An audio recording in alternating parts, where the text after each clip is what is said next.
Hello, everyone. I'm Ryan Siegel. I'm here from the Smart Energy Design Assistance Center.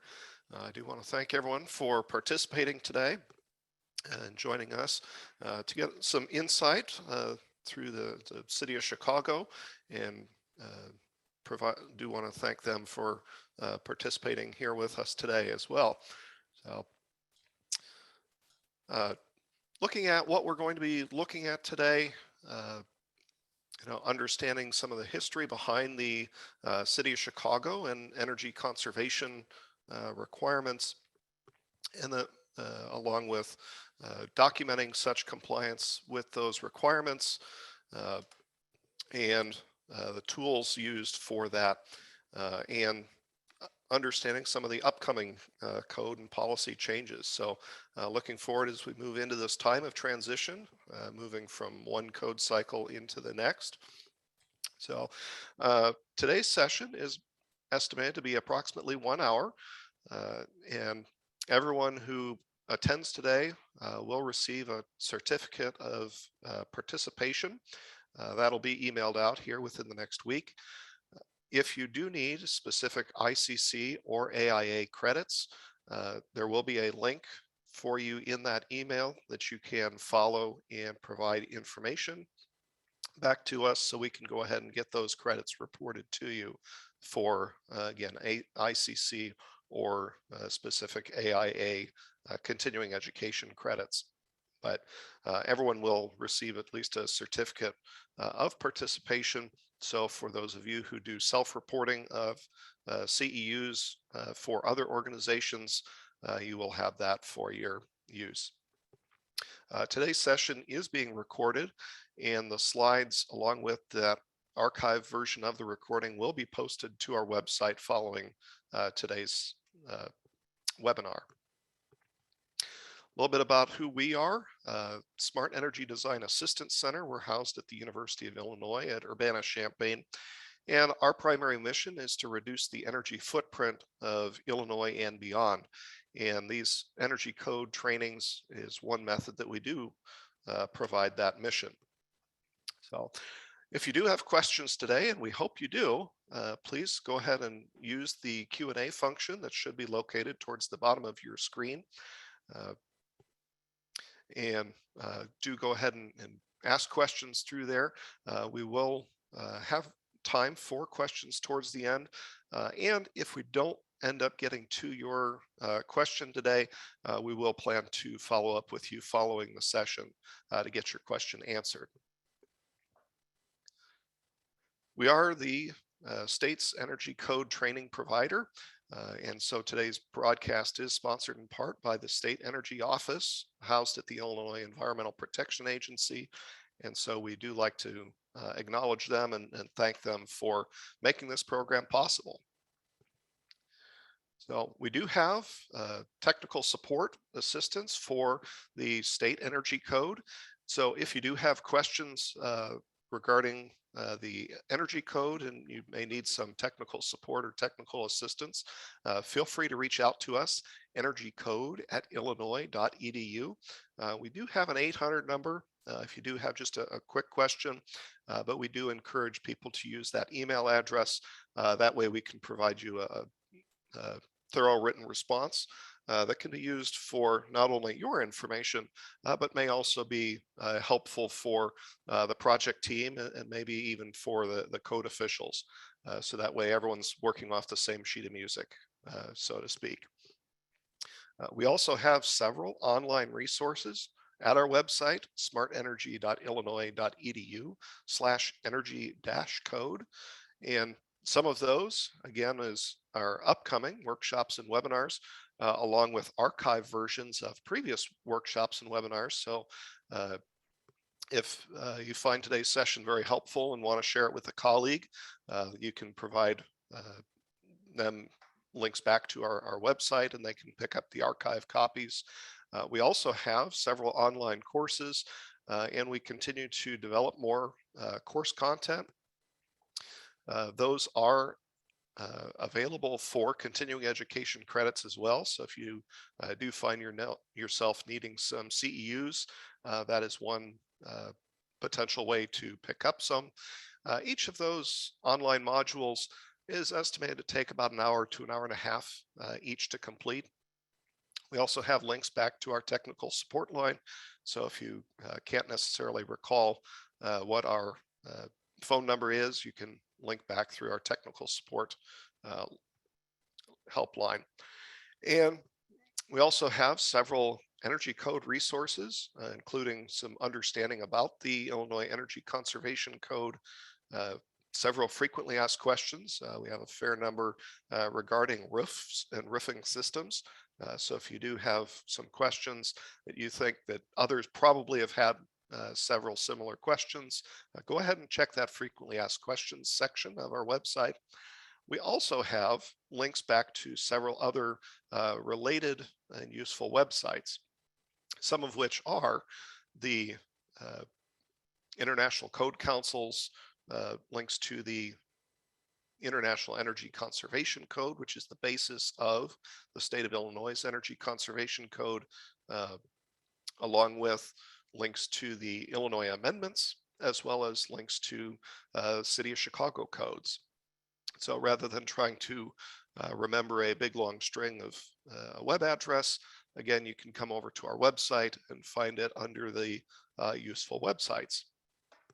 So we also have a new education group started here, the Building Energy Education Fundamentals, or the B program for short.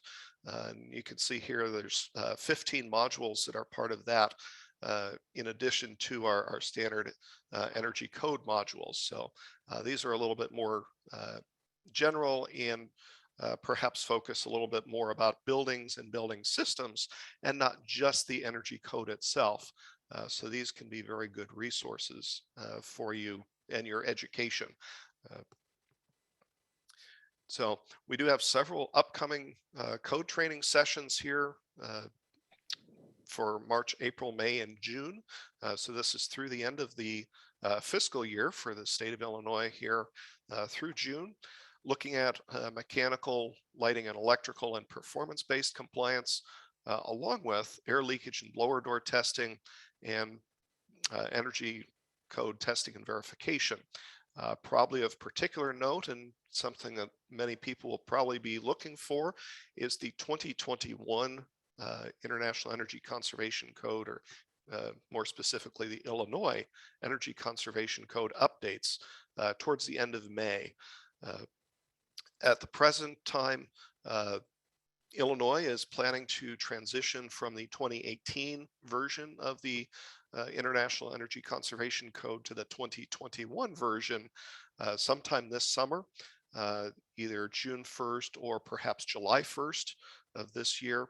So that will be for permit applications after that date. They'll need to be on the new version. So being aware of what several of those changes are, definitely would encourage people to see about registering for that. So I do want to welcome our guest speaker today, Grant Ulrich from the City of Chicago Department of Buildings.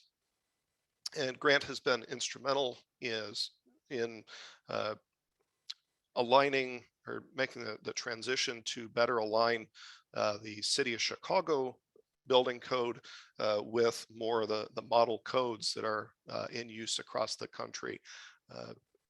Understanding that the City of Chicago still has unique needs, but rather than trying to develop an entire code by themselves, helping to better align with those model codes. So with that, Grant, if you'd like to take it away. All right. Thank you, Ryan. So today, my presentation is called Building Energy Efficiency in Chicago. And you can take that two ways. It's both about energy efficiency for buildings in Chicago, but also our efforts to build that capacity, to build up compliance, improve compliance, and improve the understanding for our staff and for our industry partners, design professionals, contractors, about how they make buildings more energy efficient and how they comply with the code. And SEDAC is a big part of that support mechanism. through our partnership with the state of Illinois. So thank you for having me here today. Just to start out, the mission of the Department of Buildings is to enhance safety and quality of life for Chicago's residents and visitors through permitting, inspections, trade licensing, and enforcement of the Chicago Construction Code. So again, permitting is a big part of what we do. We then do the inspections related to those permits, but also inspections related to complaints and inspections of ongoing licensing and other renewals of properties. So we're inspecting both new permitted work, but also existing conditions, ongoing conditions. We also issue about 26,000 active trade licenses for general contractors, electrical contractors, plumbing, mason, elevator contractors, and similar positions. And then we enforce the Chicago Construction Codes. That's the basis of everything that we do. So the Energy Code is a part of that and has been a part of what was the Chicago Building Code and what now we call the Chicago Construction Codes for about 20 years. So the first Chicago Energy Code was adopted by the City Council in 2001, and it had a phased-in implementation. There were some bumps at the beginning. I see some people in the audience are from the roofing industry, so there were some roofing-related provisions that weren't quite maybe fully baked in 2001, and the industry worked with the department and others to get those irons out. And by 2003, some adjustments were made by the City Council, and I think the code was fully in effect. And then in 2008, the City Council came back and updated the Energy Code to a newer edition, so they skipped an edition. And then shortly after that, the state of Illinois came in and adopted a statewide energy code and set that sort of as a baseline. There's some confusing provisions that were added to that about sort of who's on first in terms of setting energy code policy for the state. The city followed what the state did. So the state adopted the first energy code based on the 2009 IECC shortly after that legislation passed. And the city followed that and sort of deferred to these new state resources that were out there about implementing it.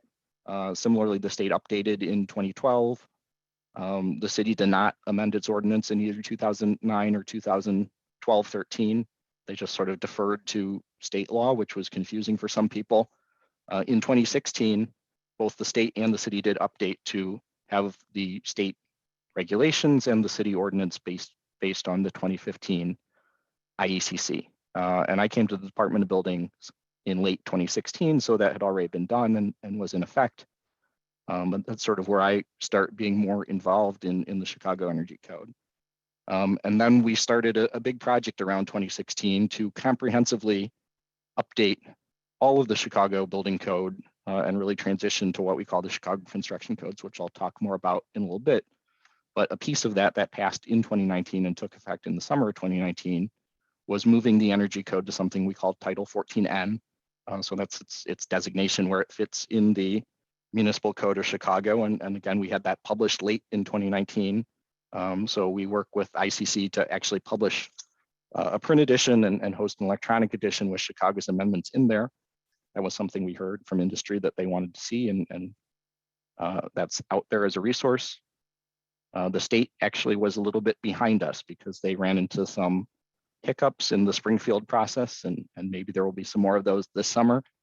So our Energy Code in 2019 took effect June 1st. I think the state took effect sometime in July. So we'll see this summer who gets there first.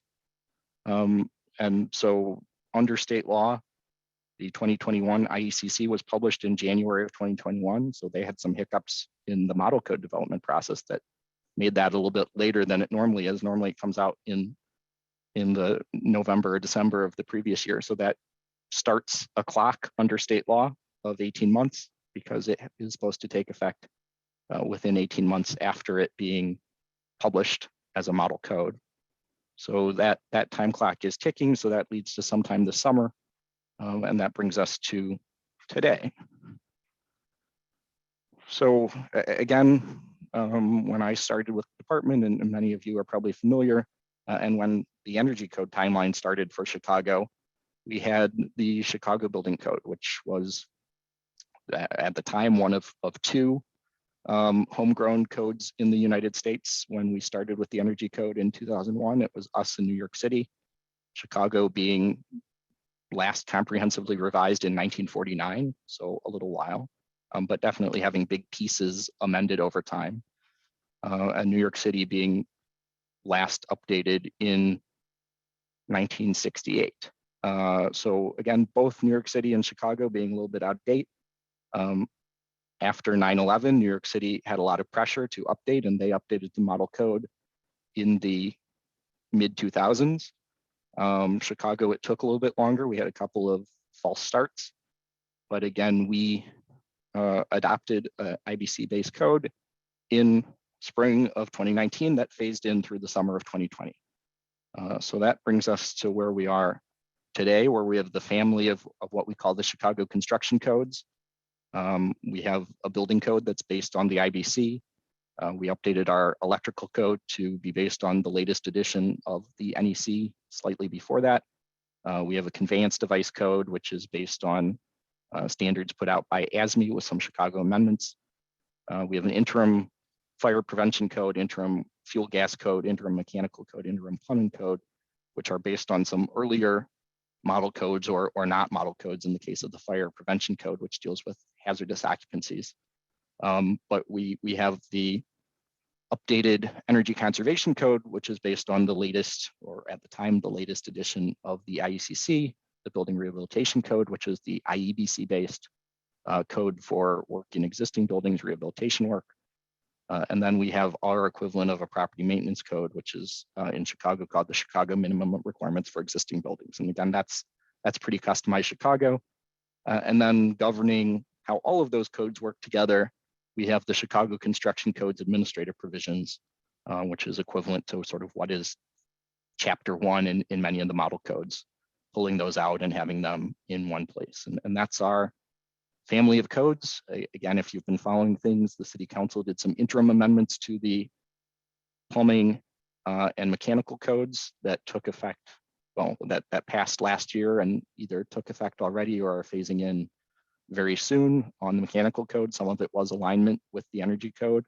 And we are looking forward to doing a comprehensive mechanical code update process sometime this year in 2022. So stay tuned to our Department of Buildings newsletter for more information about that as it rolls out. We're having conversations with industry partners, and we'll be forming some advisory groups later this year to work on that effort with the mechanical code to line up with the energy code. Again, the energy code is probably coming first per state law sometime this summer, 18 months from that date in January of 2021. The state law says that the energy code for Chicago and for the state should be updated based on the 2021 IECC. So we'll have a 2022 Chicago Energy Code replacing the 2019 Chicago Energy Code sometime this summer. That will again be proposed by the department and considered by City Council. And so hopefully we do get it passed this summer, and it will take effect based on permit application date, as we've had all of our recent code changes. You know, the energy code is an interesting code. It's what I like to call the choose your own adventure code. So when I was a kid, and they're probably still out there, but it was very popular to have these choose your own adventure books, which I never really liked, but people like to give them to me for birthdays and Christmas. But you know, choose your own adventure. You start on page 1, and if you want to pick option 1, you turn to page 57. And if you want to choose option 2, you turn to page 12. You know, it can get a little frustrating. And you know, the energy code is a choose your own adventure code. There are lots of compliance paths. There's lots of choices you can take, which makes it flexible for development teams and design teams. It sometimes makes it hard to follow. It makes it hard to apply for plan reviewers and for inspectors. It's not like some of the other codes that have prescriptive requirements where inspectors and plan reviewers have rules of thumb that are easy to check. So in terms of energy code and what we're looking for, it's a little bit different than some of the other codes to easily, through our existing regulatory processes of plan review and inspections, make sure that you are doing the right thing and have that be fully coordinated. But it is an important code, and it is important to have that flexibility. That's the model, and we try to work within it. When Chicago first moved to having energy codes, again, putting it into this sort of non-integrated way into the 1949 Chicago Building Code, just adding these energy code provisions from a model code, not quite speaking the same language. We relied on training a sort of small group of what I think they were first called certified energy professionals and then registered energy professionals to really be knowledgeable about how that was supposed to work. And then you would have to have a certified or registered energy professional sign off on some paperwork with every permit application to say that the energy code provisions were being met in Chicago. And that worked in some ways, and it didn't work in some ways. So when I came in 2016, one of the things we heard, again, the state was transitioning from its previous support arrangement, its previous support vendor, to move to the using SEDAC at the University of Illinois. The city and the state had just updated. The resources weren't there, and a lot of design professionals felt that all design professionals should be held responsible for knowing the energy provisions, just like any other provisions of the construction codes, accessibility or life safety or structural, or make the choice themselves to bring on a consultant. And having the sort of registered energy professional, certified energy professional program where you took this extra training through the state energy code support vendor wasn't really working. So we eliminated that program and we updated some of our paperwork. So that really brings us to where we've been since about 2016, which is a combination of things that are our regulatory steps to make sure that people are following energy code requirements. And some of it is enforced more directly than others. But again, the energy code is obligations on all development projects or almost all development projects where it applies. So the first part of the process is what we look at in terms of reviewing permit applications or in plan review. So there are requirements for energy code compliance forms and also certain information on the construction documents, whether it's something that's getting plan reviewed by us in our standard plan review process, by one of our third-party reviewers in our developer services process, or being self-certified that those requirements are the same and those expectations are the same. And having solid construction documents sets up for better experience in inspections. So again, our inspectors are going out and they need to have information about energy code compliance clearly laid out on the drawing so they can inspect to it, or you're going to have delayed inspections, re-inspections, or need to resolve things with revisions to permit in the field.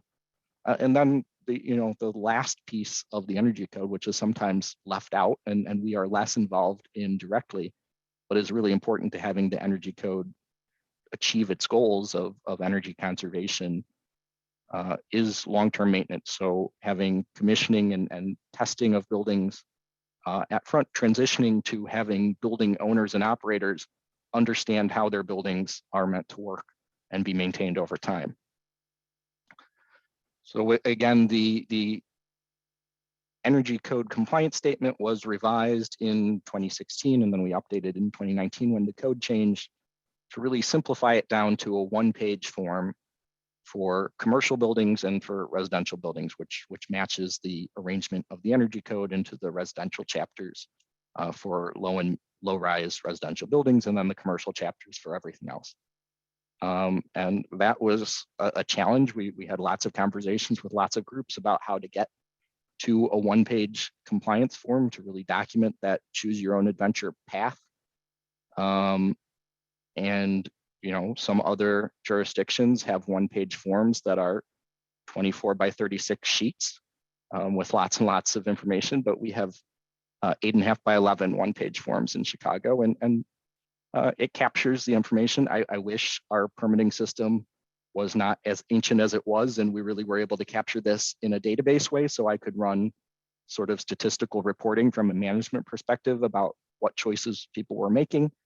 But just anecdotally and from the handful that I look at and when we've done sample reviews of what people are submitting, again, the most popular choice is to use either ResCheck on the residential side or ComCheck on the commercial side, which is a great software tool or now a web-based tool that is put out by U.S. Department of Energy around the model codes to document compliance with those codes. And those, I think the vast majority of projects are choosing to use those tools to help them document their compliance if compliance is required, and choosing that path and indicating it on the compliance form. And you can see on the compliance form, either ResCheck or ComCheck is sort of the recommended path. And most people choose it, but there are other paths depending on whether you're in the commercial or residential world. Again, if you have questions, the other piece that's out there, Ryan talked about it at the beginning, I'll just plug it again here. The technical support for the energy code in the state of Illinois, including for the city of Chicago, is through SEDAC. So you're all here today. So you obviously know about SEDAC already, but I will encourage you again, if you have technical questions, they are much more resourced than we are at the Department of Buildings to be able to give you a detailed response to an energy code question. And we do rely on them to give you that technical answers and support, and we do want you to reach out to them. So please do, either by email or by phone, or use their online resources to learn more yourself about the energy code. And we do confer with them if there are Chicago-specific issues. Then the other piece of compliance, which sometimes people miss, sometimes think it's only that one-page compliance form, is that the energy conservation codes, the model codes, the state code, and in our code, it's in Title 14A, the administrative provisions, do require certain information about energy conservation compliance be included on the construction documents. These are mandatory requirements if they apply to your project. So again, most projects are going to have insulation materials, so you have to indicate the R value of those insulation materials on the construction documents. It can't just be stuff some insulation here and leave it up to the contractor and the inspectors in the field to figure out what that is. You have to put the information about what the R values for that insulation are, because you as the design professional are determining minimum compliance with the energy code. Similarly for windows and doors, you have to put the U factor and the solar heat gain coefficient. If you're choosing to use the area weighted factors, you have to provide that calculation information. You have to provide a fair amount of information about mechanical and electrical systems to show that they comply with not just the mechanical code or the electrical code requirements, but also with the energy code requirements that apply to those systems. And then again, things like daylighting zones, if that applies to your project, and air sealing details. So that has to be spelled out so that it's clear. Maybe it's going to be checked in plan review, although in plan review, we don't focus on those things, but it's going to be, to provide guidance to the inspectors in the field about what your contractors are supposed to be building, and then to the contractors so they know what they're supposed to be building. So we get compliance with those provisions. And if it isn't spelled out, it does maybe require revision to permit or reinspection, or the inspector is going to come up with something in the field that they've seen on other jobs, which may or may not work. Again, so being as clear as possible in the construction documents is important. And again, that helps with the products that are being installed in the field, because very few projects are building windows from scratch or mixing up their own insulation. So again, the products have labels on them, and the inspectors can match up to the U factor, the solar heat gain coefficient for windows and doors, or the R value, U value for insulation products. They can see that and check that in the field as the important parts of ensuring that the adventure that was chosen when applying the energy code in the design process is being followed through in the field by checking that important information that has to be on the construction documents. And then we get statements that Chicago doesn't require commissioning or testing. That's not true. If you look at the model energy code, you look at the state energy code, and you look at our code, the commissioning and testing requirements are there in all three codes. What Chicago doesn't do, unlike some other jurisdictions, is require that you file those final commissioning reports with us. We don't have the capacity in our current systems to receive that, store that, but it is something that inspectors can and do ask for on a case-by-case basis on jobs, on bigger buildings. They will make sure that it is being done.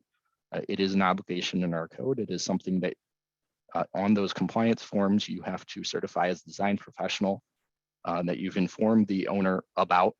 And we are having conversations about with our next energy code update, whether there will be some additional acknowledgement forms for general contractors or others involved in the project to make sure that is being followed through. But those requirements are there. Those are an important part of making sure that the design that was reviewed in plan review or self-certified and then built and inspected at rough inspections really is performing to minimum standards as intended. And then there are some ongoing label requirements. And again, most people have seen these tags on pillows or mattresses.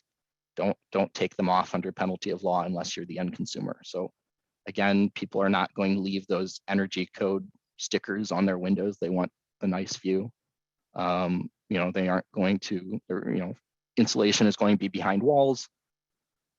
And there is a requirement in the code to post a energy performance certificate somewhere near the electrical panel as a permanent notice. How much good that actually does for building owners, whether building owners really understand what an R value or U value means, or whether that's going to help for future renovations, I think that's to be determined, but it is a code requirement. It is there.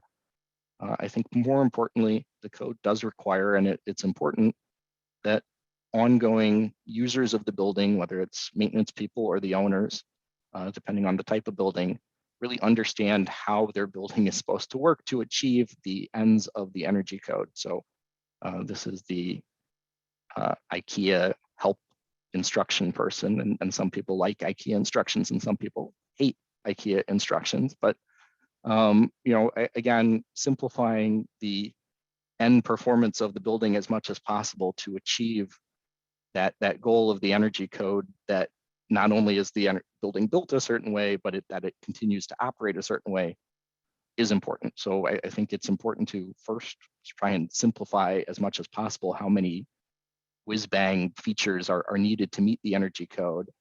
But if there are complicated systems or new systems involved, making sure that there are instructions. So that's both good practice and also a code requirement, especially on the commercial side.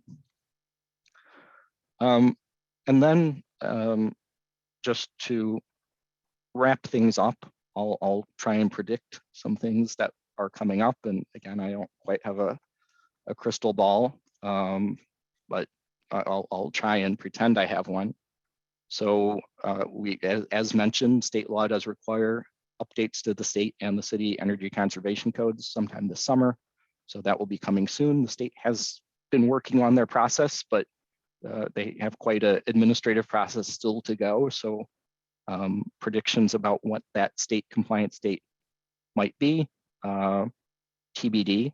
And then the city has maybe slightly less burdensome process. So we'll have an ordinance again late spring to city council, and then we'll see how fast the city council takes that up and passes it, and what effective date they set. So that's coming. It will be largely based, as previous codes have been, on the model 2021 International Energy Conservation Code, which has been out for a little over a year now. There is training material talking about what's in the base code.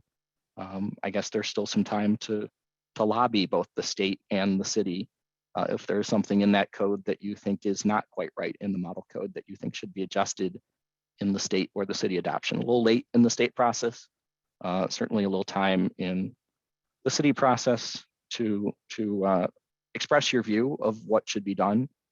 The city does try and follow the state pretty closely, again, because of our shared implementation resources. But if the state does something wrong, or if there's something that is unique about Chicago that we should do, we definitely consider it, and we want to be able to explain that to the city council when we take the package to them.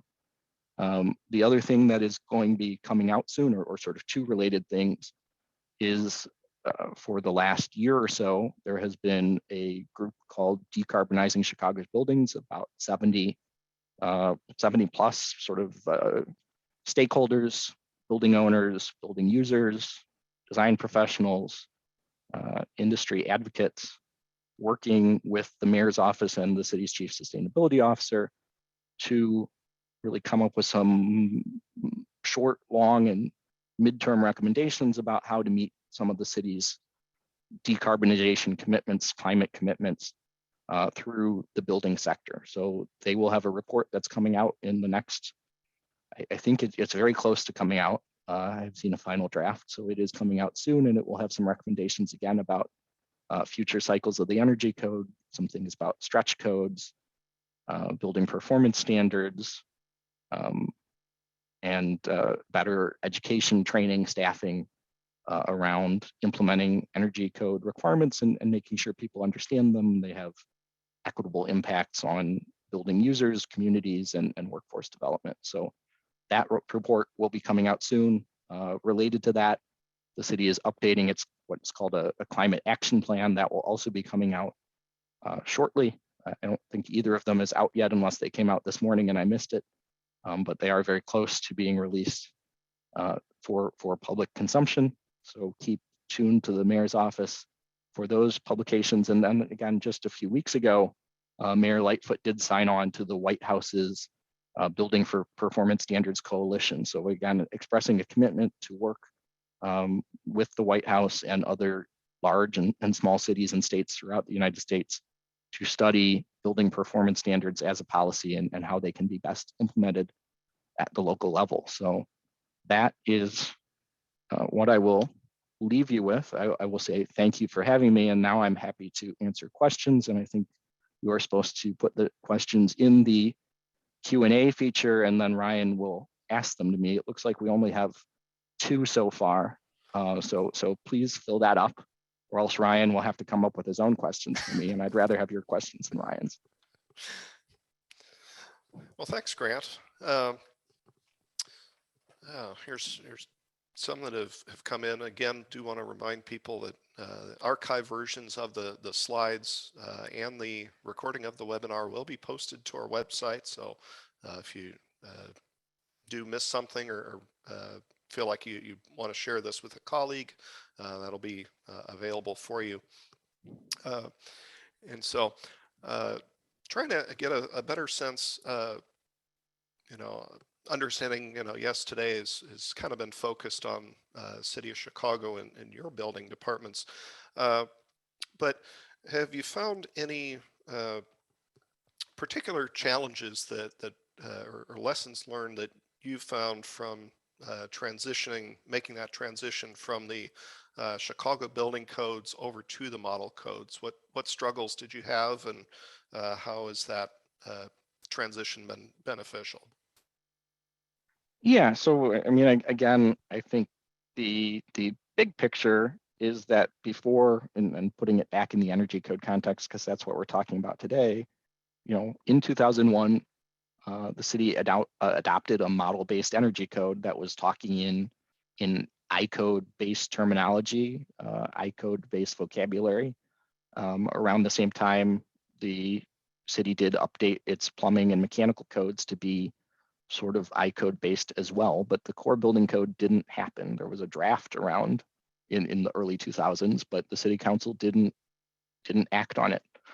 So the core building code was still in a different language, and it was again a sort of unique language because it was 60 years old at that point, or 50 years old, and getting older by the day in terms of having different terminology for occupancy classifications, different ways of measuring building height, different expectations about combustible materials that really didn't necessarily line up with best practices for energy compliance, but were also important policy considerations in terms of life safety and fire protection. So having to navigate and interpret that was hard for a lot of people, both for sort of core building code compliance and also trying to make the energy provisions work with the core building code. So it was really exciting to transition and finally say goodbye to the confusion about whether an A1 occupancy meant a single family home or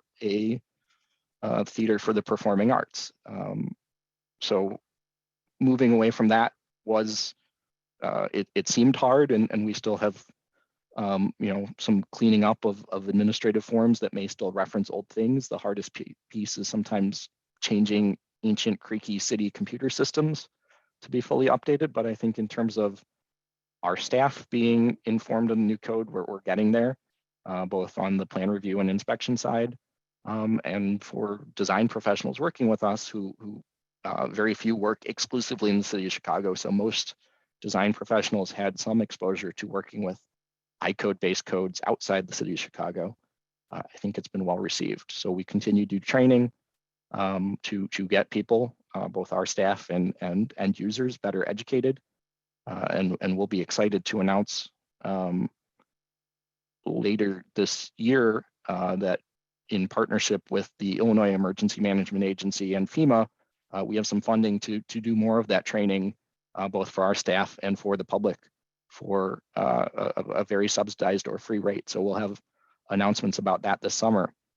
But we're very excited about the transition from our old code to our new code, because I think it's better coordinated and achieves better compliance across the board. Well, good.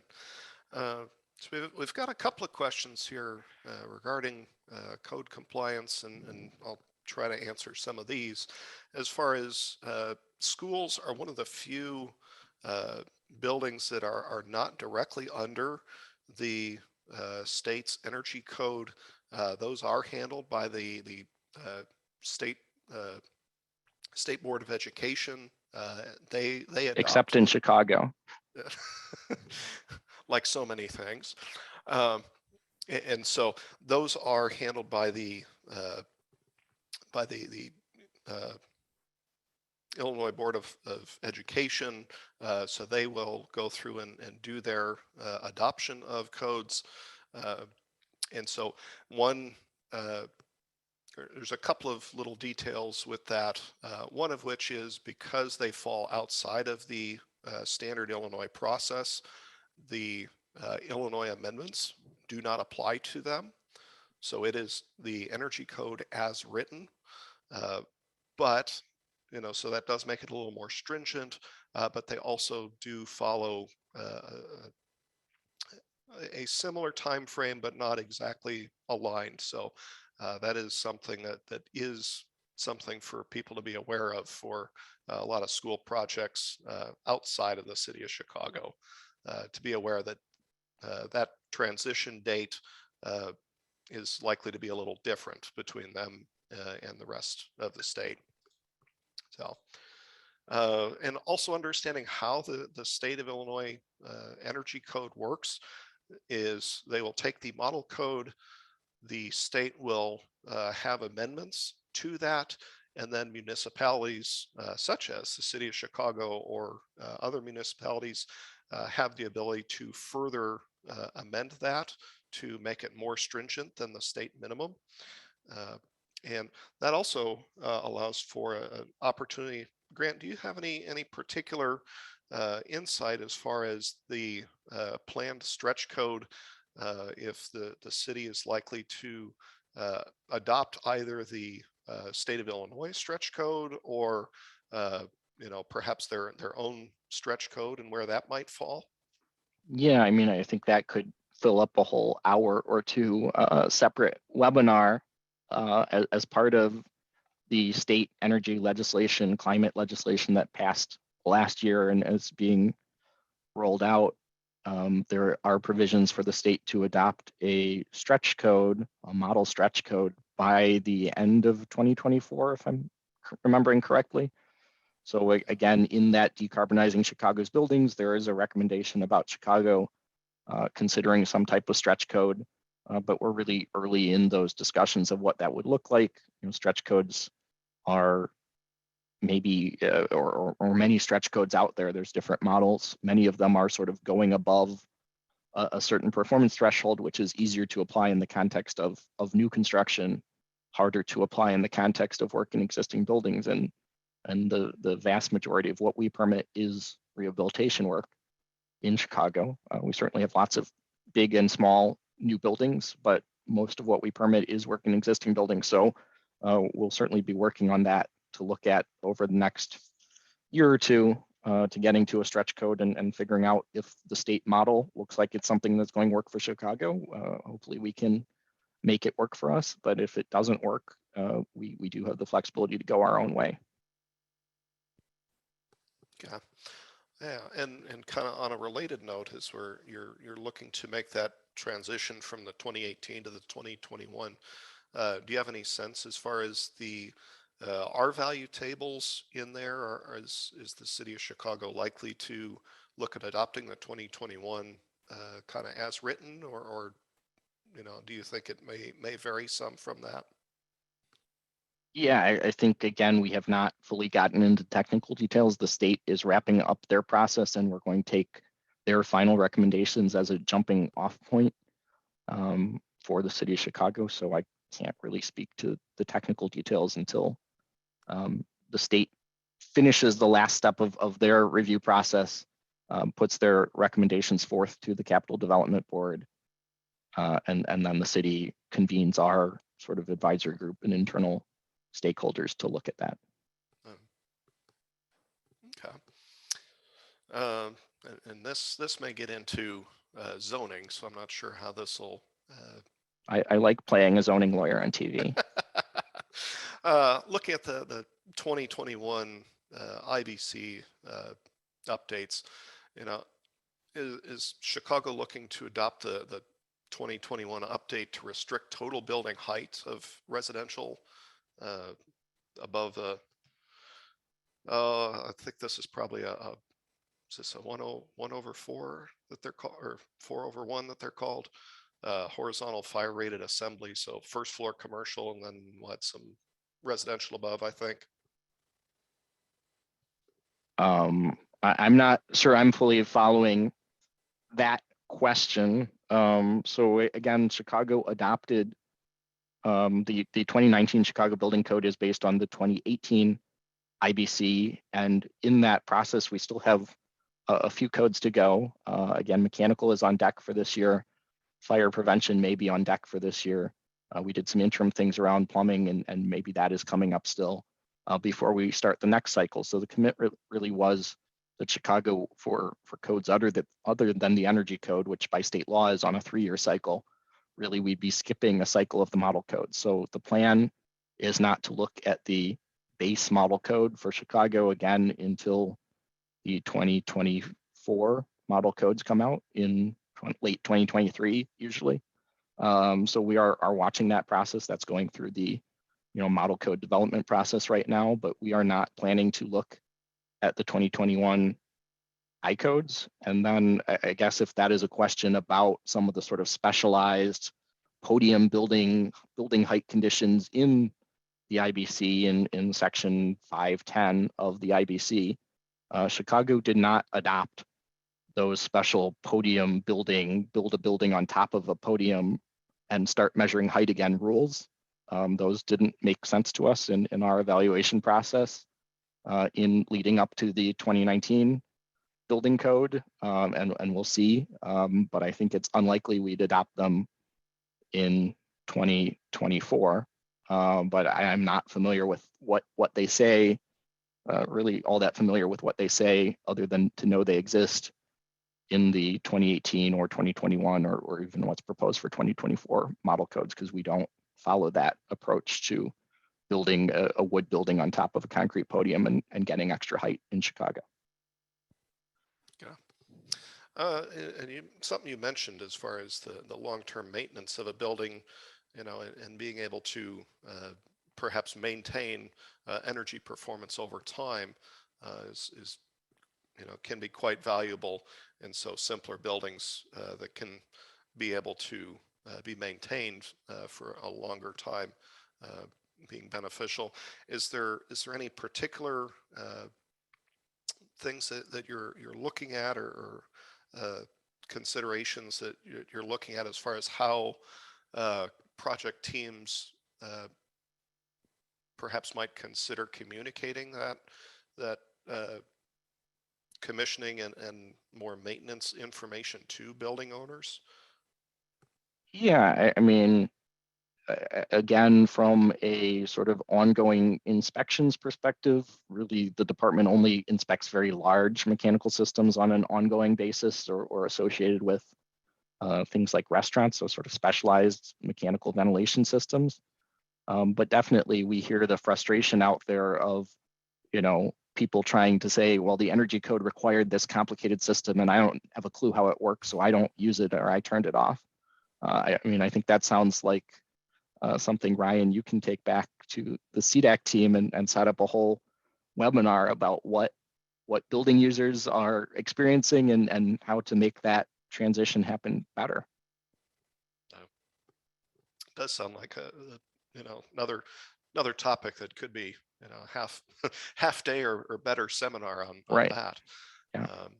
But yeah, that's definitely something we find and encourage anytime people are inquiring about designs. Is too often we see newer buildings energy performance being far worse than older buildings. And it's not so much that the older buildings were that great when they started, but they've been able to maintain that performance over time through simpler systems, systems that someone can walk up to and look at and kind of piece through, okay, how is this supposed to work, so that I can, if it's not working that way, can I return it to the way that it should be working? So yeah, I mean, again, and sort of everything now has a little computer in it, but having all of these little computers with all of their own little software that maybe needs to be updated over time, it is going to fail faster than something, I think, that is a dumber mechanical solution. So in thinking about finding product solutions, design professionals should keep that sort of long-term performance and circularity. Is it going to be locked into a contract with only one company can support it over time? That's both a building level issue and sort of a larger society economy level issue of how much we allow products to be locked in to maintenance contracts or exclusive software contracts, or whether they're interoperable. Here's another good one. Regarding the requirements to identify our R value and U factors and solar heat gains, and what locations on the construction documents do you find adequate? Should all that information be in one spot, or is it okay for it to be scattered across? And just understanding, is, rather than necessarily trying to put it in all kinds of different locations, is it something to look at and say, say it once, say it correctly, and say it in the right place? Yeah, I mean, I know there is no standard. Again, we have permit everything from garden sheds, which probably don't have construction documents, up to super tall skyscrapers in Chicago. So there's not going to be one answer, and we don't require you to like pull it off in a separate sheet or summarize it all in some compliance table, which some other jurisdictions seem to like to try and do. And I don't think that's very successful or bound to be successful unless you spend a whole lot more time fighting with applicants about getting there. But again, information about window and door performance should probably go on window and door schedules. Again, we don't review specifications, so it needs to be in the drawings in Chicago. That's what we mean by construction documents. So you can't say, see the specification book that isn't part of plan reviews. It really needs to be on the drawings. Information about mechanical systems probably should be on mechanical schedules or mechanical sheets. Information about insulation probably on wall type details. but I'm sure there's different ways to achieve that based on the sort of scale and complexity of the construction documents overall. But trying to put it all on one place sounds like it would not work so well. Yeah, yeah, and for design teams that are perhaps interested in putting it in one spot, which I agree, you probably don't want to necessarily put put it in one spot, but perhaps a table of for each item, where do you find this, so that it makes it quick, clear, and that way you don't end up accidentally saying that this value is two different things, that it says one thing in the table and then a different thing when you get to the plan document. So that may be something for the project teams might consider, as saying, okay, we have to tell you all of these things. Well, I'll just tell you for each one, here's the page that's on. So it's real quick for a plan reviewer to say, okay, let me do let me do a sampling check, and okay, I want to check this value. Okay, there's where I find it, flip to the page, okay, yep, we're good.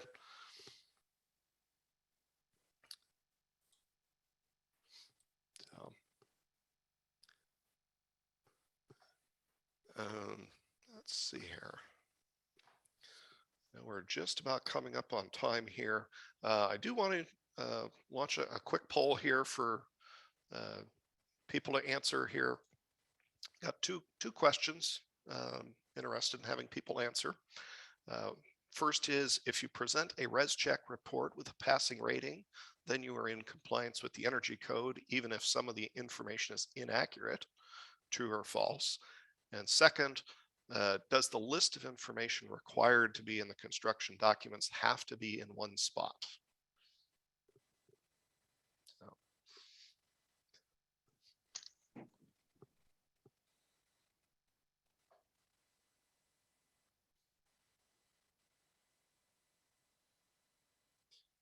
All right.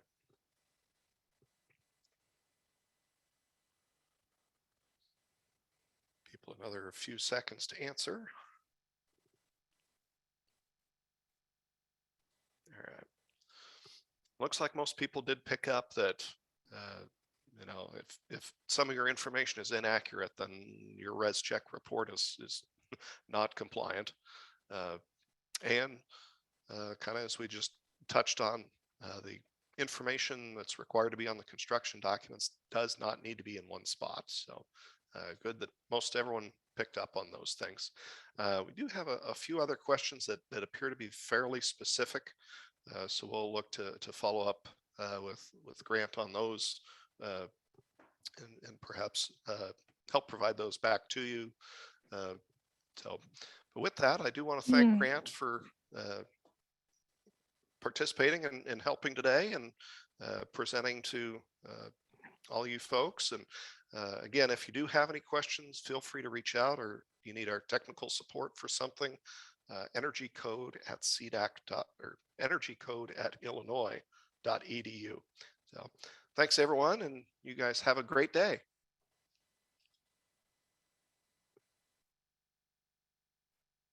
Thank you.